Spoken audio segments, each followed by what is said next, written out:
ನೀರಾವರಿ ಯೋಜನೆಗಳಾದ ಬಾಗಲಕೋಟೆ ಜಿಲ್ಲೆಯ ಕೆರೂರು, ವಿಜಯಪುರ ಜಿಲ್ಲೆಯ ಹೊರ್ತಿ ರೇವಣಸಿದ್ದೇಶ್ವರ, ಚಿಮ್ಮಲಗಿ, ಮುಳವಾಡ, ಯಾದಗಿರಿ ಜಿಲ್ಲೆಯ ಭೀಮಾ ಪ್ಲಾಂಕ್ ಪ್ರಸಕ್ತ ಸಾಲಿನಲ್ಲಿ 3,779 ಕೋಟಿ ರು ಮೊತ್ತದಲ್ಲಿ ಅನುಷ್ಠಾನಗೊಳಿಸಲಾಗುವುದು. ಈ ಯೋಜನೆಗಳಿಂದ ಬಾಧಿತ ಅಚ್ಚುಕಟ್ಟು ಪ್ರದೇಶ ಒಳಗೊಂಡಂತೆ 1,09,350 ಹೆಕ್ಟೇರ್ ಅಚ್ಚುಕಟ್ಟು ಪ್ರದೇಶಕ್ಕೆ ನೀರಾವರಿ ಸೌಲಭ್ಯ ದೊರೆಯಲಿದೆ. ಕೊಪ್ಪಳ ಜಿಲ್ಲೆಯ ಯಲಬುರ್ಗಾ, ಕುಕನೂರು ತಾಲೂಕಿನ 38 ಕೆರೆಗಳನ್ನು ಕುಡಿಯುವ ನೀರು ಹಾಗೂ ಅಂತರ್ಜಲ ಅಭಿವೃದ್ಧಿಗಾಗಿ ಕೆರೆ ತುಂಬಿಸುವ ಯೋಜನೆಗಳು ಪ್ರಸಕ್ತ ಸಾಲಿನಲ್ಲಿ 970 ಕೋಟಿ ರು ಅಂದಾಜು ಮೊತ್ತದಲ್ಲಿ ಹಾಗೂ ರಾಯಚೂರು ಜಿಲ್ಲೆಯ ಮಸ್ಕಿ ತಾಲೂಕಿನ ಪಾಮನಕಲ್ಲೂರು ಹಾಗೂ ಇತರ ಪ್ರದೇಶಗಳಿಗೆ ನಾರಾಯಣಪುರ ಬಲದಂಡೆ ಕಾಲುವೆಯಿಂದ ಅಂದಾಜು 990 ಕೋಟಿ ರು ಮೊತ್ತದಲ್ಲಿ ನೀರಾವರಿ ಸೌಲಭ್ಯ ಕಲ್ಪಿಸುವ ಯೋಜನೆಗಳನ್ನು ಕೈಗೆತ್ತಿಕೊಳ್ಳಲಾಗುವುದು. ಕಾವೇರಿ ನೀರಾವರಿ ನಿಗಮದಡಿ ವಿಶ್ವೇಶ್ವರಯ್ಯ ನಾಲಾ ಜಾಲದ ಹೆಬ್ಬಕವಾಡಿ, ನಿಡಘಟ್ಟ, ತುರುಗನೂರು, ಮಳವಳ್ಳಿ ತಾಲೂಕಿನ ಮಾಧವ ಮಂತ್ರಿ ನಾಲೆಗಳ ಹಾಗೂ ಮದ್ದೂರು ತಾಲೂಕು ಕೆಮ್ಮಣ್ಣು ನಾಲಾ ಆಧುನೀಕರಣ, ಹುಣಸೂರು ತಾಲೂಕಿನ ಮರದೂರು, ಕನಕಪುರದ ಯಗ್ನೂರು ಕೆರೆ ಮುಂತಾದ ಕೆರೆ ತುಂಬಿಸುವ ಯೋಜನೆಗಳು, ಶ್ರೀರಂಗ ಕುಡಿಯುವ ನೀರು ಯೋಜನೆಗೆ ಪೈಪ್ಲೈನ್ ಮೂಲಕ ನೀರು ಒದಗಿಸುವ ಯೋಜನೆ, ವರುಣಾ ವಿಧಾನಸಭಾ ಕ್ಷೇತ್ರದಲ್ಲಿ ನಾಲೆಗಳ ಅಭಿವೃದ್ಧಿ, ಗುಬ್ಬಿಯ ಮಟ್ಟದಲ್ಲಿ ಕುಡಿಯುವ ನೀರಿನ ಯೋಜನೆ, ರಾಮನಗರದ ಬಳಿ ಅರ್ಕಾವತಿ ರಿವರ್ ಫ್ರಂಟ್ ಡೆವಲಪ್ಮೆಂಟ್ ಯೋಜನೆಗಳನ್ನು ಅಂದಾಜು 2,000 ಕೋಟಿ ರು ಮೊತ್ತದಲ್ಲಿ ಪ್ರಸಕ್ತ ಸಾಲಿನಲ್ಲಿ ಕೈಗೆತ್ತಿಕೊಳ್ಳಲಾಗುವುದು. ಕಲಬುರಗಿ ನಗರಕ್ಕೆ ಕುಡಿಯುವ ನೀರು ಸರಬರಾಜಿಗಾಗಿ ಬೆಣ್ಣೆತೊರ ಜಲಾಶಯಕ್ಕೆ ಭೀಮಾ ಮತ್ತು ಕಾಗಿಣಾ ನದಿಗಳಿಂದ ನೀರು ತುಂಬಿಸುವ 365 ಕೋಟಿ ರು ಮೊತ್ತದ ಯೋಜನೆಯನ್ನು ಪ್ರಸಕ್ತ ಸಾಲಿನಲ್ಲಿ ಕೈಗೆತ್ತಿಕೊಳ್ಳಲಾಗುವುದು. ಧಾರವಾಡ ಜಿಲ್ಲೆಯಲ್ಲಿ ಬೆಣ್ಣೆ ಹಳ್ಳದಿಂದ ಪ್ರವಾಹ ಪೀಡಿತ ಗ್ರಾಮಗಳಿಗೆ ತಡೆಗೋಡೆ ನಿರ್ಮಾಣ ಮಾಡಲು ರಾಜ್ಯ ವಿಪತ್ತು ಉಪಶಮನ ನಿಧಿಯಿಂದ ಎಸ್ಡಿಎಂಎಫ್ ಯೋಜನೆ ರೂಪಿಸಲಾಗುವುದು. ಸಣ್ಣ ನೀರಾವರಿ ಮಳೆಯ ಕೊರತೆಯಿಂದಾಗಿ ಸಣ್ಣ ನೀರಾವರಿ ಕೆರೆಗಳ ವಿನ್ಯಾಸಿತ ಅಚ್ಚುಕಟ್ಟು ಪ್ರದೇಶಕ್ಕೆ ನೀರು ದೊರೆಯುತ್ತಿಲ್ಲ. ಅಲ್ಲದೆ ಕುಡಿಯುವ ನೀರಿಗೂ ತೊಂದರೆಯಾಗುತ್ತಿದೆ. ಇಂತಹ ಕೆರೆಗಳನ್ನು ಸಮೀಪದ ಜೀವನದಿಗಳಿಂದ ತುಂಬಿಸಲು ಯೋಜನೆಗಳನ್ನು ಕೈಗೊಳ್ಳಲು ಗಣನೀಯ ಪ್ರಮಾಣದ ವೆಚ್ಚ ಮಾಡಲಾಗಿದೆ. ಈ ಯೋಜನೆಗಳಿಂದಾಗಿ ಸ್ಥಳೀಯ ಅಂತರ್ಜಲ ಮಟ್ಟದ ವಸ್ತುಸ್ಥಿತಿ, ಸುತ್ತಲಿನ ರೈತರ ಸಾಮಾಜಿಕ ಮತ್ತು ಆರ್ಥಿಕ ಸ್ಥಿತಿಗಳ ಆಧಾರದಲ್ಲಿ ಮೌಲ್ಯಮಾಪನ ಕಾರ್ಯ ಕೈಗೊಳ್ಳಲಾಗುವುದು. ಕುಡಿಯುವ ನೀರು, ಕೃಷಿ ಹಾಗೂ ಕೈಗಾರಿಕೆಗಳಿಗೆ ನೀರನ್ನು ಸಮರ್ಪಕವಾಗಿ ಪೂರೈಸಲು ಕೆರೆಗಳ ಅಭಿವೃದ್ಧಿ, ಚೆಕ್ ಡ್ಯಾಂ ಮತ್ತು ಬ್ರಿಡ್ಜ್ ಕಮ್ ಬ್ಯಾರೇಜ್ ನಂತಹ 115 ಕಾಮಗಾರಿಗಳನ್ನು 200 ಕೋಟಿ ರು ಅಂದಾಜು ವೆಚ್ಚದಲ್ಲಿ ಪ್ರಸಕ್ತ ಸಾಲಿನಲ್ಲಿ ಕೈಗೆತ್ತಿಕೊಳ್ಳಲಾಗುವುದು. ಪ್ರಗತಿಯಲ್ಲಿರುವ 455 ಕೋಟಿ ಮೊತ್ತದ ಕೃಷಿ ವ್ಯಾಲಿ ಎರಡನೇ ಹಂತದ ಉದ್ದೇಶಿತ 272 ಕೆರೆ ತುಂಬಿಸುವ ಯೋಜನೆಯನ್ನು ಪ್ರಸಕ್ತ ಸಾಲಿನಲ್ಲಿ ಪೂರ್ಣಗೊಳಿಸಲಾಗುವುದು.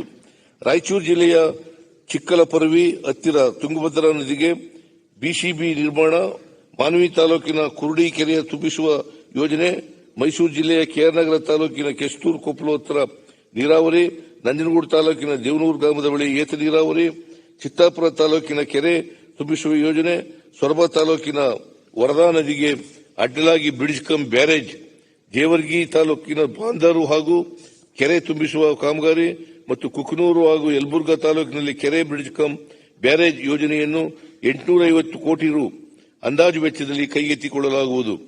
ಶಾಲಾ ಮತ್ತು ಸಾಕ್ಷರತೆ.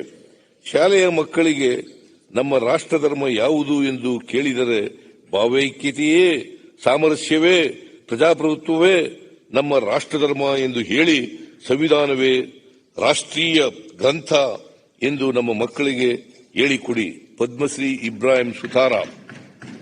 ರಾಜ್ಯದ ಸರ್ಕಾರಿ ಶಾಲೆಗಳು ಮತ್ತು ಪದವಿ ಪೂರ್ವ ಕಾಲೇಜುಗಳಲ್ಲಿ ಮೂಲಭೂತ ಸೌಕರ್ಯಗಳನ್ನು ನೀಡಲು ನಮ್ಮ ಸರ್ಕಾರ ಹೆಚ್ಚಿನ ಪ್ರಾಮುಖ್ಯತೆ ನೀಡಿದ್ದು 23-24ನೇ ಸಾಲಿನಲ್ಲಿ 600 ಕೋಟಿ ರುಗಳನ್ನು ವೆಚ್ಚ ಮಾಡಲಾಗಿರುತ್ತದೆ. 24-25ನೇ ಸಾಲಿನಲ್ಲಿ ಶಾಲಾ ಕಾಲೇಜುಗಳ ಕೊಠಡಿ ನಿರ್ಮಾಣ, ದುರಸ್ತಿ, ಶೌಚಾಲಯ ನಿರ್ಮಾಣದಂತಹ ಕಾಮಗಾರಿಗಳನ್ನು 850 ಕೋಟಿ ರು ವೆಚ್ಚದಲ್ಲಿ ಕೈಗೆತ್ತಿಕೊಳ್ಳಲಾಗುವುದು. ಸರ್ಕಾರಿ ಶಾಲೆಗಳಲ್ಲಿ ಗುಣಾತ್ಮಕ ಶಿಕ್ಷಣ ಮತ್ತು ಅಗತ್ಯ ಮೂಲಸೌಕರ್ಯ ಒದಗಿಸಲು ನಮ್ಮ ಸರ್ಕಾರ ವಿಶೇಷ ಆಸಕ್ತಿ ವಹಿಸಿದೆ. ಸರ್ಕಾರಿ ಶಾಲೆಯ ಮಕ್ಕಳು ಸ್ಪರ್ಧಾತ್ಮಕ ಜಗತ್ತಿನಲ್ಲಿ ಯಶಸ್ವಿಯಾಗಬೇಕೆಂಬ ಆಶಯದೊಂದಿಗೆ ನಮ್ಮ ಸರ್ಕಾರ ಕಾರ್ಯನಿರ್ವಹಿಸುತ್ತಿದೆ. ಈ ನಿಟ್ಟಿನಲ್ಲಿ ಈ ಕೆಳಕಂಡ ಉಪಕ್ರಮಗಳನ್ನು ಕೈಗೊಳ್ಳಲಾಗುವುದು. ಪೂರ್ವ ಪ್ರಾಥಮಿಕ ಹಂತದಿಂದ ಪದವಿ ಪೂರ್ವ ತರಗತಿಗಳವರೆಗಿನ ಶಿಕ್ಷಣವನ್ನು ಒಂದೇ ಸೂರಿನಡಿ ನೀಡುವ ಉದ್ದೇಶದಿಂದ ಆಯ್ದ ಶಾಲೆಗಳನ್ನು ಸಿಎಸ್ಆರ್ ಅನುದಾನದಡಿ ಕರ್ನಾಟಕ ಪಬ್ಲಿಕ್ ಶಾಲೆಗಳನ್ನಾಗಿ ಅಭಿವೃದ್ಧಿಪಡಿಸಲಾಗುವುದು.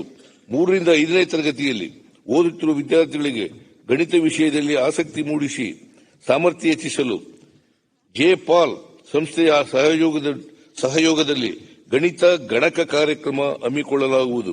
ಕಲಿಕೆಯಲ್ಲಿ ಹಿಂದುಳಿದ 6 ಮತ್ತು 7ನೇ ತರಗತಿ ವಿದ್ಯಾರ್ಥಿಗಳಿಗೆ ಕಲಿಕಾ ಸಾಮರ್ಥ್ಯ ಸುಧಾರಿಸಲು 10 ಕೋಟಿ ರು ಅನುದಾನದಲ್ಲಿ ಮರುಸಿಂಚನ ಕಾರ್ಯಕ್ರಮ ಜಾರಿಗೊಳಿಸಲಾಗುವುದು.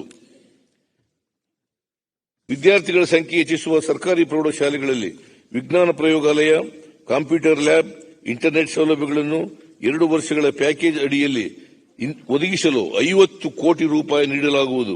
2,000 ಸರ್ಕಾರಿ ಪ್ರಾಥಮಿಕ ಶಾಲೆಗಳನ್ನು ದ್ವಿಭಾಷಾ ಮಾಧ್ಯಮ ಶಾಲೆಗಳಾಗಿ ಪರಿವರ್ತಿಸಲಾಗುವುದು.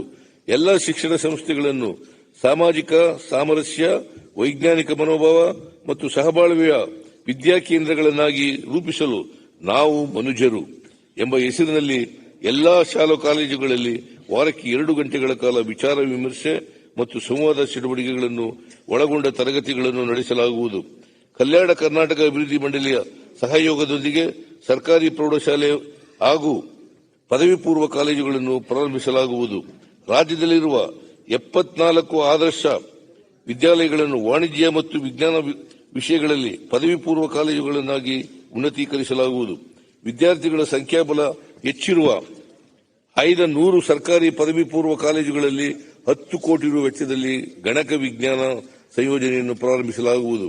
ವಿಜ್ಞಾನ ವಿಷಯಗಳಲ್ಲಿ 400ಕ್ಕಿಂತ ಹೆಚ್ಚಿನ ವಿದ್ಯಾರ್ಥಿಗಳು ವ್ಯಾಸಂಗ ಮಾಡುತ್ತಿರುವ ಸರ್ಕಾರಿ ಪದವಿ ಪೂರ್ವ ಕಾಲೇಜುಗಳಲ್ಲಿನ ವಿಜ್ಞಾನ ಪ್ರಯೋಗಾಲಯಗಳನ್ನು ಉನ್ನತೀಕರಿಸಲು ತಲಾ 10 ಲಕ್ಷ ರುನಂತೆ ಅನುದಾನ ಒದಗಿಸಲಾಗುವುದು. ರಾಜ್ಯದ ಸರ್ಕಾರಿ ಪದವಿ ಪೂರ್ವ ಕಾಲೇಜುಗಳಲ್ಲಿ ವಿಜ್ಞಾನ ವಿಭಾಗದಲ್ಲಿ ವ್ಯಾಸಂಗ ಮಾಡುತ್ತಿರುವ ಅಂದಾಜು 20,000 ವಿದ್ಯಾರ್ಥಿಗಳಿಗೆ ನೀಟ್, ಇಇ, ಸಿಇಟಿ ತರಬೇತಿ ಕಾರ್ಯಕ್ರಮಗಳನ್ನು 10 ಕೋಟಿ ರುಗಳ ವೆಚ್ಚದಲ್ಲಿ ಹಮ್ಮಿಕೊಳ್ಳಲಾಗುವುದು.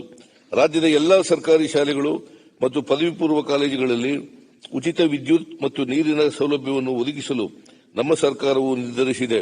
ಇದರಿಂದ ರಾಜ್ಯದ 46,800 ಶಿಕ್ಷಣ ನೀತಿ ಆಯೋಗವನ್ನು ರಚಿಸಲಾಗಿದೆ. ಆಯೋಗವು ಶೀಘ್ರದಲ್ಲಿಯೇ ವರದಿಯನ್ನು ಸಲ್ಲಿಸಲಿದ್ದು ಅದರಂತೆ ಪರಿಶೀಲಿಸಿ ರಾಜ್ಯ ಶಿಕ್ಷಣ ನೀತಿಯನ್ನು ಅನುಷ್ಠಾನಗೊಳಿಸಲಾಗುವುದು. ಉನ್ನತ ಶಿಕ್ಷಣ ಕ್ಷೇತ್ರದಲ್ಲಿ ವಿದ್ಯಾರ್ಥಿನಿಯರ ದಾಖಲಾತಿಯನ್ನು ಹೆಚ್ಚಿಸುವ ಮೂಲಕ ಮಹಿಳೆಯರನ್ನು ಸಬಲೀಕರಣಗೊಳಿಸಲು ನಮ್ಮ ಸರ್ಕಾರ ಆದ್ಯತೆ ನೀಡುತ್ತಾ ಬಂದಿದೆ. ಇಂದಿನ ಅಧಿಕಾರದ ಅವಧಿಯಲ್ಲಿ ಕಾಲೇಜು ಶಿಕ್ಷಣ ವಿದ್ಯಾರ್ಥಿನಿಯರಿಗೆ ಉಚಿತ ಶಿಕ್ಷಣ ನೀಡುವ ಮಹತ್ತರ ತೀರ್ಮಾನವನ್ನು ಕೈಗೊಂಡಿತ್ತು.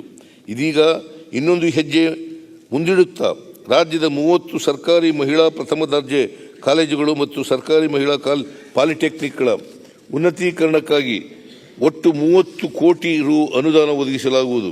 24-25ನೇ ಸಾಲಿನಲ್ಲಿ ಸರ್ಕಾರಿ ಪ್ರಥಮ ದರ್ಜೆ ಕಾಲೇಜುಗಳಲ್ಲಿ ಅಗತ್ಯ ಮೂಲಭೂತ ಸೌಲಭ್ಯಗಳ ಕಾಮಗಾರಿಗಳಿಗೆ 250 ಕೋಟಿ ರು ಮತ್ತು ಸರ್ಕಾರಿ ಪಾಲಿಟೆಕ್ನಿಕ್ ಮತ್ತು ಇಂಜಿನಿಯರಿಂಗ್ ಕಾಲೇಜುಗಳ ಕಾಮಗಾರಿಗಳಿಗೆ 120 ಕೋಟಿ ರು ಅನುದಾನ ಒದಗಿಸಲಾಗುವುದು.